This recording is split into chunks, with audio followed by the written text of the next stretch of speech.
Good evening, coaches. Can you mute your audio?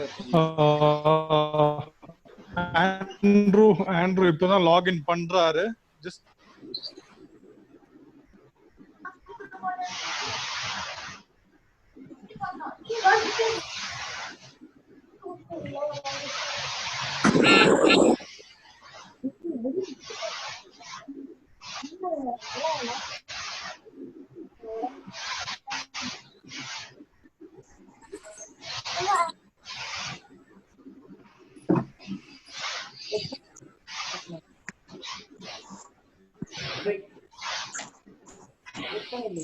I think Andrew also has joined us, just waiting for his audio connection to get sorted.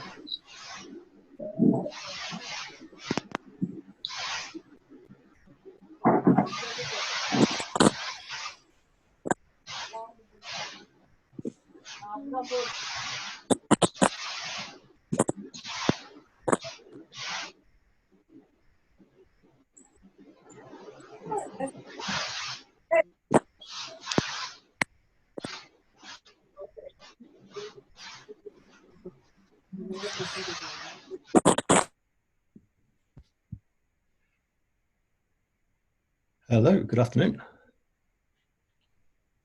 Good afternoon, Andrew. Nice to see you connected.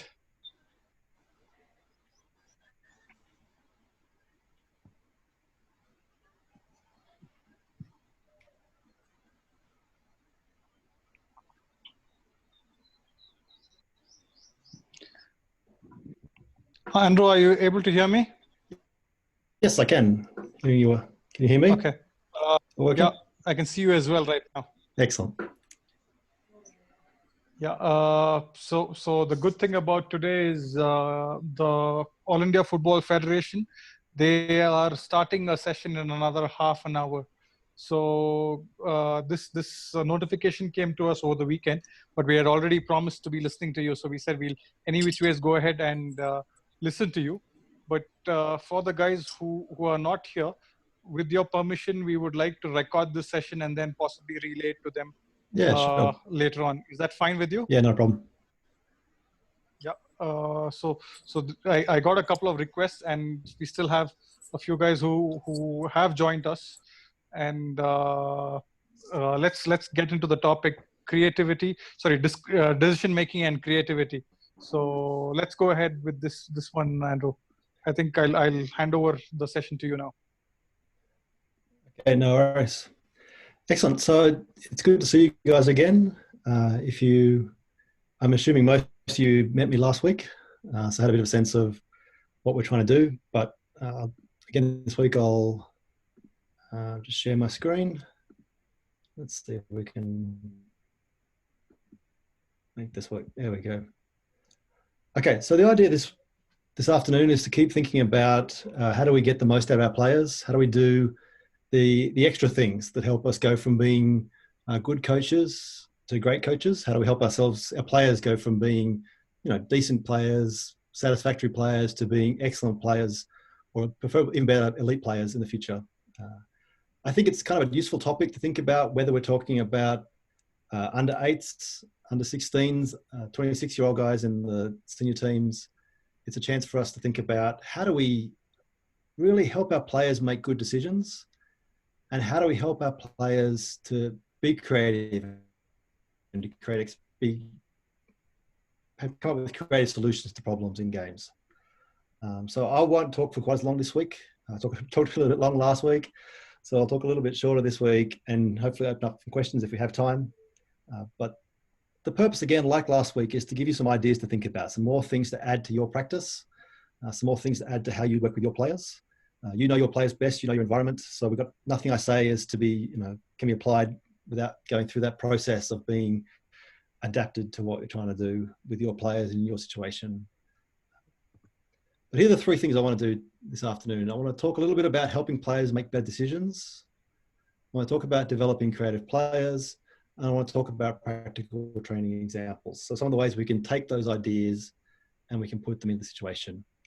Why do we want to do these things? Well, I think the key thing for me is that a lot of our players, when they're out in the game environment, the game throws up challenges for them. The opposition is bigger than we are. The opposition is faster than we are. The opposition is better organized than we are. The opposition is just having a better day than we are. The weather is bad. The weather changes. The situation changes. The referee's having a good game, a bad game. We have it. They get a player sent off. We get a player sent off. The game of football is constantly changing. And so what we need as coaches is players who can see the way the game is changing, can see the way the game is developing, and can create their own decisions in that situation. So my habit as a coach, and I think most coaches' habit, is to try and control things. We like things to be under our control. We like to feel like we know what's happening and we know like we're having an influence on the game. But the reality is that in most situations, we need players who can make that decision for themselves. Okay, and so we'll talk a little bit how we help them do that. We want players that are creative. I think one of the things we notice really quickly about world football is that there's lots of good players around the world. There's lots of competitive, professional, do a job, understand its tactics, play their position players. But the players that really excel, the players that really go to the next level, they're the creative players. They're the players that can do something different. Okay? We call them game changers, or add a little bit of magic to what's happening. So the hope is that by thinking about this, we want to think about how do we create those kind of players? How do we create players who don't just do what they're told, but can see a situation, see a challenge, and come up with a whole new way to approach that. And then last thing we'll look at is just some ways to put that into practice in your team situation. So I think the key thing is think about, too far. The key thing to think about is how do we help kids make decisions? So Alfie Kohn's an educational expert. He works mostly in the classroom environment or in the school environment, but his theory behind how kids learn to make decisions is quite a clear one. The way kids learn to make good decisions is by making decisions, not by following directions. His idea is that the more chances a young person, a young child, a young football player gets to make a decision, the more they learn from that experience. Okay, which is the opposite. In the old way we used to think about coaching, we used to think about, okay, what are the directions we can give? What are the patterns we can teach them? How can we force a player to make the decision I want him to make? When he has the ball and he wants to dribble, I scream pass at him. When he goes in front of goal, I scream shoot. I give him directions and they follow that directions, and that teaches them somehow to make better decisions. But what Alfie Kohn and the other guys doing that research in decision-making have shown increasingly is that it doesn't work, right? We spend our time giving players directions. We spend our time shouting what to do to players from the sideline, or making sure we've drawn everything up on the whiteboard, or we've gone through everything again and again and again at training.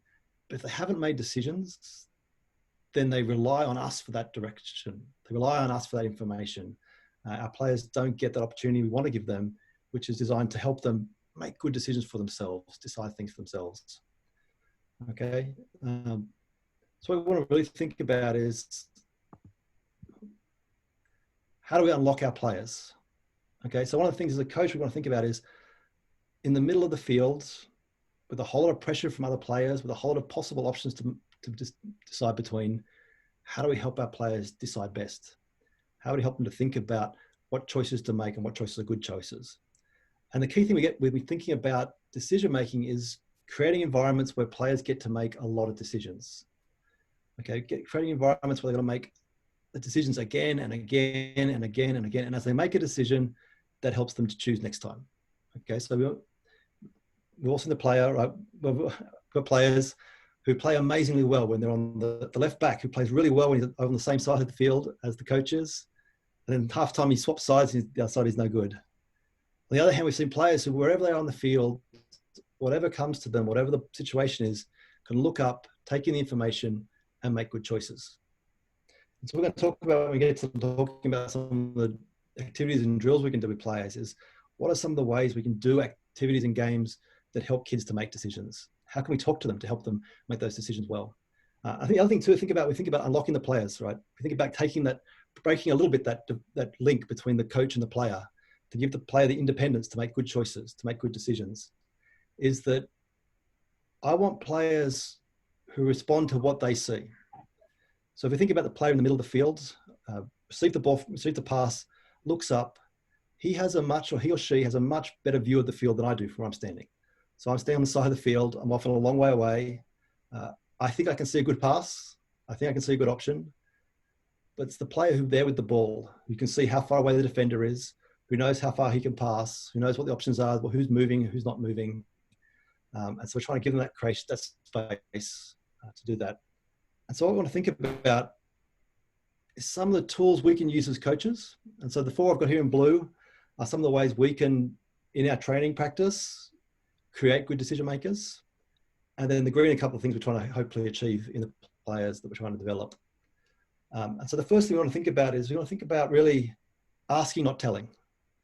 So if I say to a player in a drill, when you receive the ball, you have to pass it to that player there. When that player gets the ball, he passes it to the player there.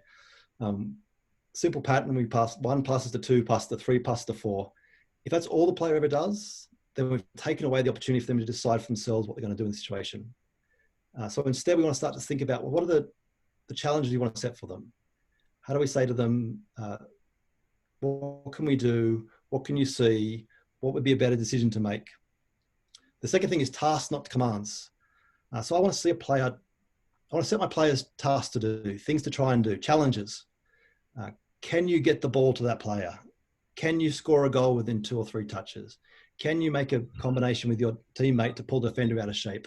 We're thinking about how do we make challenges for them rather than forcing them to do what we say, A must go to B, B goes to C, C goes to D, which then breaks down when the opposition works out what it is, or they can't hear what we're shouting from the sideline, sort of thing. The third thing I do is encourage risk taking. So I want players to I want my players to be happy to take a risk. And the only way they can do that is if I, as the coach, encourage that. So we always complain, I've seen coaches complain often, my players don't take chances, my players aren't brave in the game, my players don't make the right decisions, my players don't want to be creative and take players on, we get a 1v1 and they go backwards rather than forwards, all those complaints. And then you watch the coaches train, and every time the child or the player makes a mistake, what happens? The coach gets upset, the coach gets frustrated, the coach gets angry at them. And so we teach our players, don't take risks. If I try to dribble with the ball and I lose the ball, what happens? Well, I get shouted at. So I don't do it next time. Or if I try to play that ball first time and I make a bad touch, or it doesn't go where I wanted to, what happens? My teammates get upset at me, or my coach get upset at me, or the fans get upset at me, or my parents get upset at me. And so we teach them not to take a risk. And if you're trying to train engineers, if we're trying to encourage people to do processes in a factory, if we're trying to get them to build something like a house, I don't want them to take risks. I want to teach them how to be safe, how to check everything, to make sure they're doing the right thing, to follow the instructions, to follow the plan. But football's not like that, right? Football's a creative game. Football's a game where we have to respond, and the opposition's trying to stop us responding and trying to stop us from playing. And so we want players who feel confident to try that risks. We want situations, so the only way we do that is we create situations at training where the players can make mistakes. When a player makes mistakes, if we don't shout at them, if we encourage them, if we say, hey, try it again, if we say, hey, that was a good idea, but it didn't come off, that's okay, then they're encouraged to keep going with that. And the fourth one there was obviously, which I started talking about, reward the idea. Think about how do we reward good ideas, even if a player's execution doesn't quite work out. So if a player has a clever idea, a quick, short, free kick we take quickly, then we reward that. Then we think that's something we've got to praise and notice. I know everyone loves on all the social media the Trent Alexander-Arnold's corner recently, or actually last season against Barca. it's a quick piece of quick thinking, right? It's creative. It's a little bit risky, right? If it comes off and does come off in the game, everyone's super excited about it. It gets shared 1,000 million times. It's all over social media. But if it doesn't come off, what happens? And we've got to ask that about our own teams and our own training. What happens with the good ideas or the clever ideas or the smart new ideas if they don't work? I want to say we've got to reward the idea. Make sure players know that we saw that was a good idea. Your pass wasn't quite strong enough, or your shot was off target, but the idea was good. And that should lead us to those last two circles there, which is love to play and not afraid to make mistakes. They're the kind of players we want to create. We want to create players who enjoy playing, who want to finish training with us at our training sessions and keep kicking a ball around with their friends, who finish at our academies or in our junior teams and go home and play in the street with their mates, who have the space, the time to try new things. You know, time at training is very short for most of our players, but if time at training gives kids a love of football, a love of playing together, and a love of playing the game, then they'll go home and they'll try new things. They'll copy things they've seen on TV. They'll try things in the street with their mates. They'll try things at the park. We want to give them a love for playing. And we want to make them confident to make mistakes. We can't make good decision makers. We can't make creative players unless they're happy to make mistakes. And so I want to encourage you to try and keep thinking about, okay, how do we talk to our players in a way that encourages them to make good decisions? How do I help a player to take a risk in his decision making so that he can reflect on that and learn? I often talk about using questions, and we talk a lot about coaches about how do we ask questions rather than give instructions. And so we hear that, we think, oh, I've got to ask more questions. And so watch coaches go away and they go back to the player and they ask all sorts of questions that aren't really questions. They ask questions that are insults, right? Are you stupid? Are you lazy? Don't you know how to play? Those kind of questions. Or they ask questions where there's only one answer, where you play guess what's in the coach's head. And the coach keeps asking that question of you, and you keep playing the game, and you play the game, and the players learn what to say in response. But what you want is questions where the players get a chance to really honestly tell you what they saw. So now when my players make mistakes, one of the things I really want to do with them is go, okay, what were you trying to do? Didn't work, but why?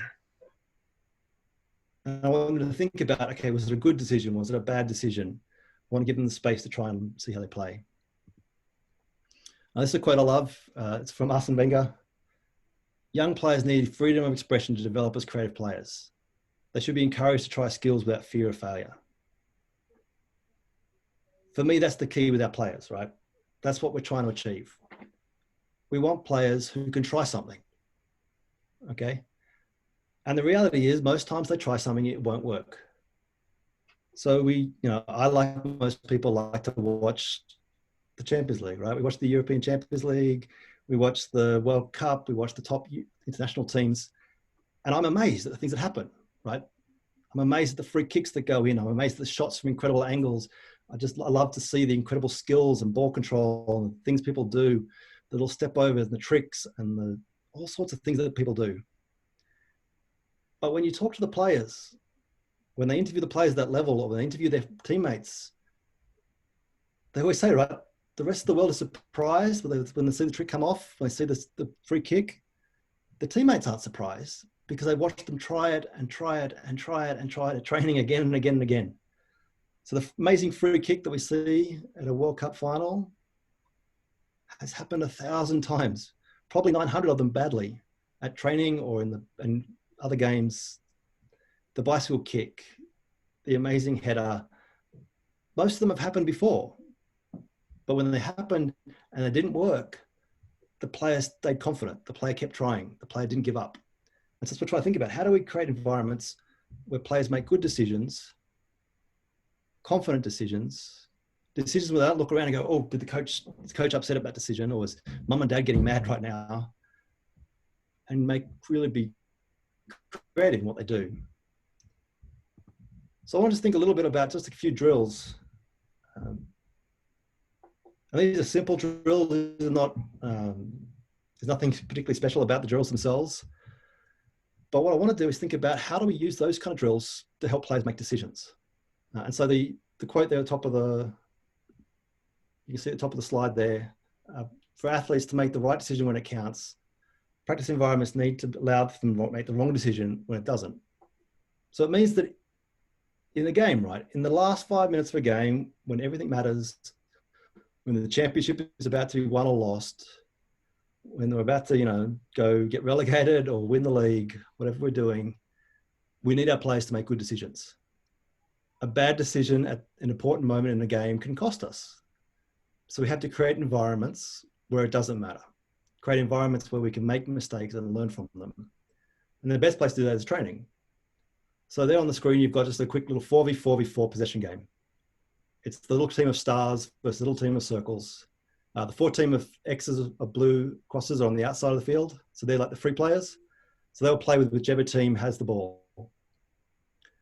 And so what we're trying to do, basically, when the stars have the ball, it's 8 versus 4. Likewise, when the circles have the ball, it's 8 versus 4. So there's plenty of passing options, plenty of people you can pass to. And what I want players to think about is, well, who are the good choices? What are the good passes? Who can I pass to? Who's my good option? And so you'll watch players move through the game, right? The first few times they play it, they'll forget about the blue crosses. They'll just play with the ball around amongst themselves. They'll lose the ball a lot. It'll be 4 against 4 in the middle, and they make bad decisions all the time. Then as we start to ask the questions about, well, where are the available players? Where's the space? Who can help you? Then we start to see players start to think, okay, actually I can make better decisions. Now I can choose not just my teammate in the same color, but the guys on the outside supporting. And as players get better at that, they can start to make better decisions. We start to think about, okay, can we switch the play? Can we change the direction? Where are the spaces? If I give the ball to somebody, where do I move? Okay, so it's a simple little game designed just to keep players moving, keep players thinking, make it really easy. If players do it well, it should be easily successful, which is what we want in a game. We want it to be fun and successful for the players working on things. But it gives us a chance to look at and to see who makes good decisions. And if players aren't making good decisions, then we start to use the question mark model. Then we start to ask, well, what were you trying to do? Who were you trying to pass to? What might have been a better option? Who could you pass to, and who could be where could you be more successful or safer or more creative or done different things? So that's just a simple way of thinking about how do we get more decisions into our training. One of the things I've been trying to do lately a lot, we use passing practices a lot. We use often in game shape. So the center back passes to the right back, passes to the center mid, passes to the right wing, that kind of a pattern. It's fairly simple, it's repeatable, the kids get lots of touches on the ball. But the challenge is there's no decision making. So the players switch off that part of their brain. They just follow the ball. The ball goes, they follow, the ball goes, they follow. It's a fairly repeated over and over again, and they don't use the brain switches off. So what I've been trying to do now is think about how do I put some decisions into that? How do I give them a choice between whether they play the midfielder now or the right back? How do I give them a choice where they go straight, where they play the ball and player turns and goes away, or the player bounces a little pass back to me as a defender? So I'm thinking about how do I get decision making into that? And in order to get decision making into that, I've got to change the environment. I've got to add an extra defender. And so we do the same drill now, right? We still go center back to center mid to right back to right wing, or to center back to right wing right back to center mid to right wing, whichever the pattern is. And I put a passive defender, and I get him to stand in different positions around the field. He has to move and he gets to move himself around. And so players are looking up now going, okay, I can't pass the center mid. I have to pass to the right back. Or the right back can't turn with the ball and play it down the line. He has to play it back to me. So we're getting decision-making involved in that, trying to think about how do we take the drills we've always done, the activities we've always done, how do I get the same amount of repetition and opportunities to practice, but also have them start to thinking about decision-making and who's going to help them where. And then I want to think about a little bit about creativity. And one of the things I like to do in order to encourage creativity is to set players a challenge and then provide them with multiple opportunities to solve the challenge. So whatever the goal is, so this example today I've got for you is just 1v1 games. I want to think about, well, how do you get past the opposition player? How do you beat the opposition player? And so I want to set up just a series of 1v1 games. They're all very simple. I'm sure you've all seen most of them before. They're not designed to be amazing and new, but just think about how do we use them to encourage creativity? How do we encourage bravery? Okay. And so the first thing I think about is, are players prepared to take other players on? Are they prepared to challenge the opponent? I've set up many 1v1s with younger kids and watched as the ball came to the nervous player or the weaker player, them just kick the ball away. They don't want to risk getting embarrassed. They don't want to risk trying something and not working. And so my job as the coach is to go, okay, let's find ways to encourage them. Let's find ways to get them focused on how they can do it better. Let's give them a chance to go, hey, play against anybody. Lose the ball 20 times, I don't care. If you're learning something each time you lose the ball in this drill, that's perfect. And so I think about, in the 3 drills you got there, we think about how do we vary the position of the defender? Because the danger is that we create a situation where we're trying to encourage creativity, but all we do is practice the same thing over and over again, which doesn't give us the chance to really be creative, to try new things, to experiment in game situations. And so what I've got here for you here is an idea that we want to, as we organize the young players or even our senior players into 1v1 games, vary the position of the defender, often behind, beside, in front, recovering runs. I think someone did research recently that suggests that most 1v1 situations occur with the defender behind the player. So think about how do we do that well? How do we encourage players to be creative with a player behind them rather than coming straight towards them? I want to think about varying the starting delivery. So I want to think about how do we, deliver the ball into feet? How do we give it to them in space? How do we give it to them in the air? Just different ways we can play the ball to that player. In order to try and encourage that creativity and that challenge, I want to try and put pairs together that are of similar strength or similar size. That's one of the key things about thinking about how do we develop all our players, is that sense that, okay, if I put the bigger player against the bigger player, if an older player against an older player, an experienced player against an experienced player. I love doing this with my senior teams. I'm putting the centre back against the centre forward. It's always a great battle. It's always a good challenge. Both those players are desperate to win, but both those players really don't want to get beaten. And so they compete. If I put the same to my older senior player against a young player or new player coming to the first team, then he gets beaten regularly and he gets demoralized or less confident. So I think about how do we put them in pairs that challenge them. And I think about changing it around. But what we're trying to do is think about ways to put players in situations where I don't give them the answers. So in a 1v1 situation, I don't say you have to use this technique or that technique. You have to use this foot or that foot. I want to put a player in a situation where the challenge is score a goal. Any way you can score a goal, score a goal. And I want to see what they come up with.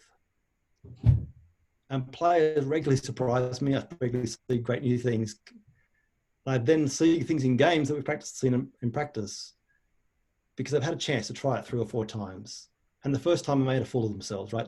The first time they fell over the ball, everyone laughed. The second time it was a little bit closer. The third time it was better. And what we saw was that as they got better at it, they got confident in it, which means they then used it in the games.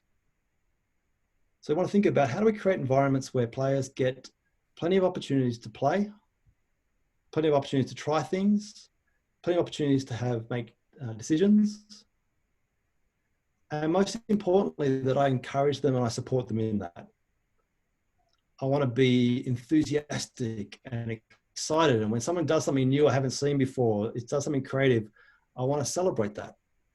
But it's hard as coaches because our instinct is always to try and get people to do what we told them to do, to copy us, to do it our way.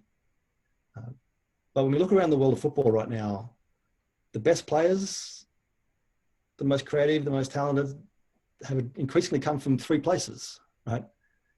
They come from Sao Paulo in Brazil, they come from Paris in France, and they come from South London in England. Because they grow up playing in cages, playing in the small fields, playing on small streets, competing, trying things, encouraging each other to try creative things, different things, and then move into academies later, ready to take those skills they learned in the streets or in the local park and put them into a team context. So as coaches, we've got to think about how do we harness those kind of players, but also how do we create those kind of players in our own academy or team environment. Okay, I'm going to open up for questions now. If you want to, if there's anything you want to ask, anything that didn't make sense in that, or anything wasn't particularly clear, I think I'll stop sharing the.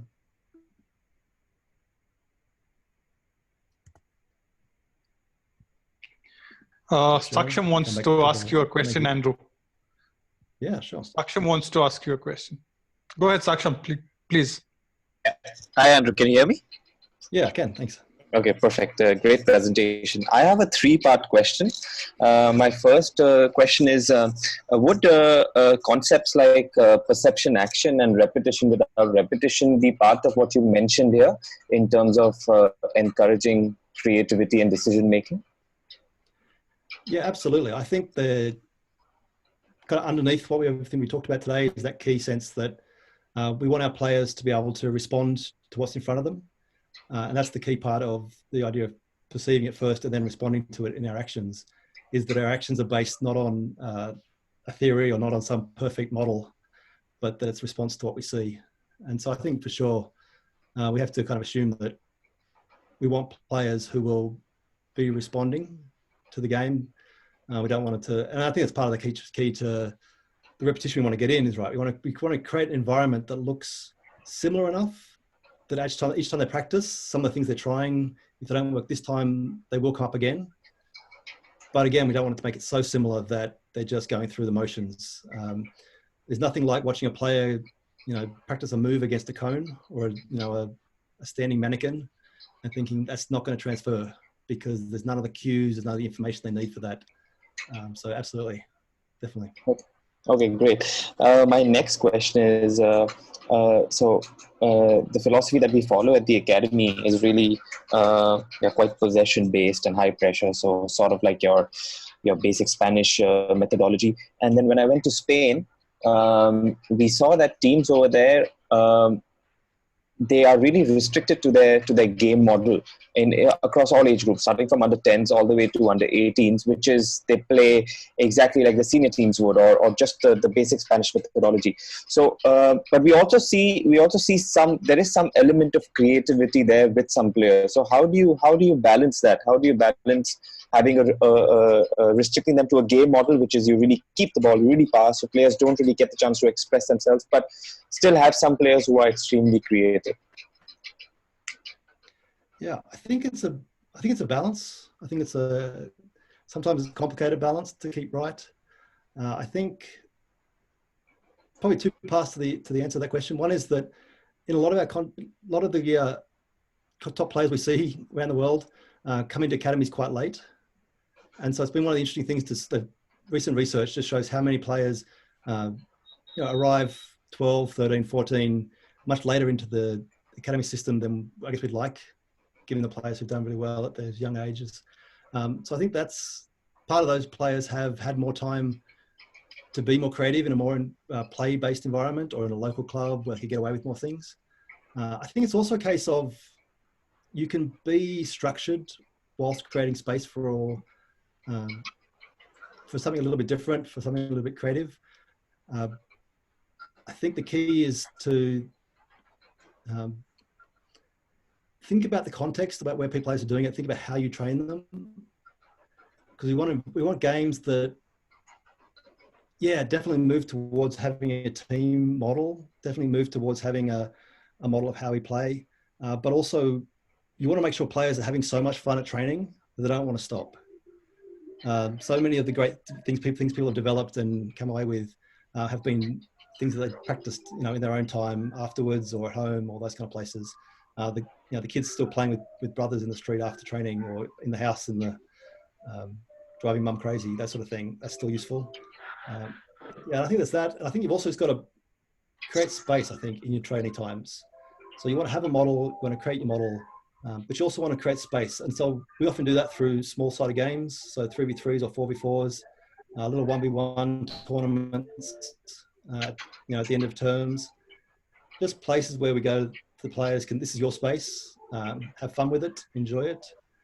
And so even if the majority of our time is teaching them the key skills that we think are useful for our model, making sure there's some time for them to be in charge and to create their own space and create their ideas. Okay, does that great. help? Yeah, that was useful. No, we do that as well. When the players are going home, we make sure we have like a fun tournament spread out over 3 days, or like a big circuit, and give them some prizes. So that's where they can really go full out with their creativity. My last question is, I have a player and we've had a lot of discussions around this player in my academy. But I have a player who he's really responsible by nature, so that's his mental quality. He's extremely responsible. He's a player who really drives the team's work ethic. Wants to get the balls out of the changing rooms. Really responsible for the team. But when it comes to making decisions on the pitch, that's where he really struggles. So how would you coach that? Because he's extremely responsible, he maybe wants to do extra things for the team, and that leads him to making not the best decisions. So how would you coach a player who just isn't making the best decisions based on what their qualities are? Yeah, I think the first step is I want to spend time asking that question of the player. So I like grabbing a player who's just made two or three the same mistake 2 or 3 times in decision making, has made bad choices, particularly at training. In a training game, it's a great opportunity. I want to pull them to the side. I want to sub them off if it's a training game, or just pull them to the side during something else. I want to ask them, what are they trying to achieve? I think the key for me is to understand their motivation in that moment. So a lot of our players make bad decisions without realizing they're making bad decisions, or make bad decisions and make the same decision again and again and again because they never stop and reflect on it. So they're so committed to the game, so focused on what's happening, they make a bad decision, and either they get upset at themselves, which is another problem, but often for the more responsible players, they make a mistake and they're straight back into defense, right? And they've given the ball away and they want to get back, and they're quickly back into the game. And that's a good quality, except when it stops them learning. And it stops them learning because they don't stop and think, was that the right choice? And so I want to ask players at that point, and I can't force them to make a better decision, but I can ask them what decision they were trying to make. I can talk them through about what a decision would have been a better option for them. And I want to start them to think about what impact decisions they're making on the team is. And so I think that for a lot of our players, that's just an education thing, right? That's just a level of football understanding to go, I think I'm helping, but I'm actually not helping. I'm actually making it harder for my teammates. And so it's about that conversation about that. It's about games, about training environments, the allow you to have that conversation, practice the same sense, showing the player where they think they're helping, are they really helping? And I think that's all we can do for them, really keep giving them that opportunity to better understand the game. Okay, thanks Sam. All right. Andrew, I think Siddharth has a question for you. Sure. I'll see if we get in before we lose this signal. Hi, Andrew. Okay, I coach under 9 players, and the point which you made regarding encouraging risk taking. So there is one player who dribbles really well in my under 9 team. He loves to dribble and he's also good at it. But let's say his dribbling success rate is not 100% all the time. So in some matches, when he tends to dribble, he loses the ball and the team is affected by that. Let's say the team concedes a goal when he loses a ball in risky places, like, just in front of the goal or near to the goal, something like that. So I encouraged him to dribble, but I would tell him, see, these are danger zones. I would like you not to dribble here, but pass. So is this okay to do, or should we also let him do and let him understand by himself that okay, here if he loses the ball while dribbling, his team is conceding a goal, and he shouldn't do that.